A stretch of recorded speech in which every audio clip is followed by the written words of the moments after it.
Are you going to watch WrestleMania, Conrad? Are you going to have time? I've got to. Allegedly, my sister-in-law's in the main event, so I'm not only going to watch it, I'm going to be there. Okay, so I was going over this with Disco the other day. Like, we went through the whole lineup, right? There were a couple matches that we were interested in because, like, we want to see, we know Shane's going to do something crazy in his match with Miz, but we're not really invested. There's really nothing we're invested in except the main event. Is there anything you're invested in WrestleMania besides the main event?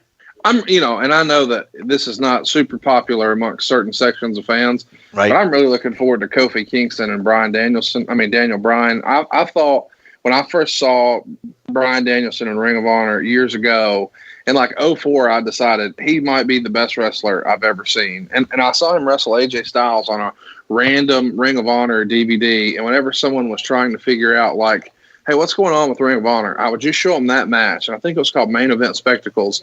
And the match was so good, they just laid out on commentary. So I've just had such a long appreciation for Daniel Bryan and his work.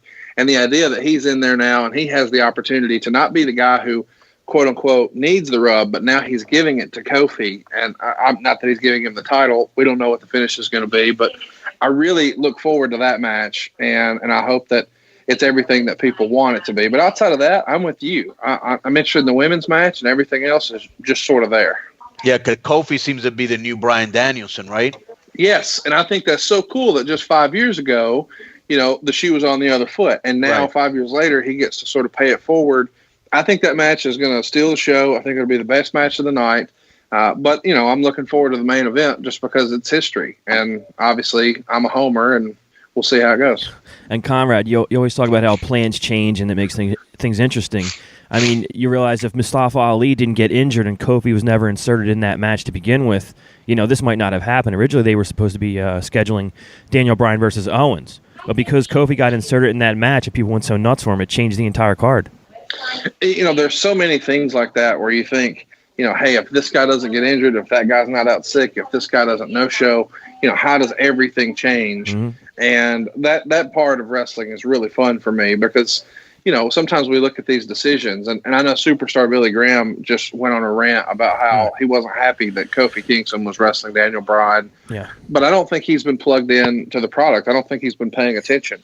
I get if you've been removed and you just see it on paper, you say, wait a minute, that's the world title match? I don't know that I get that.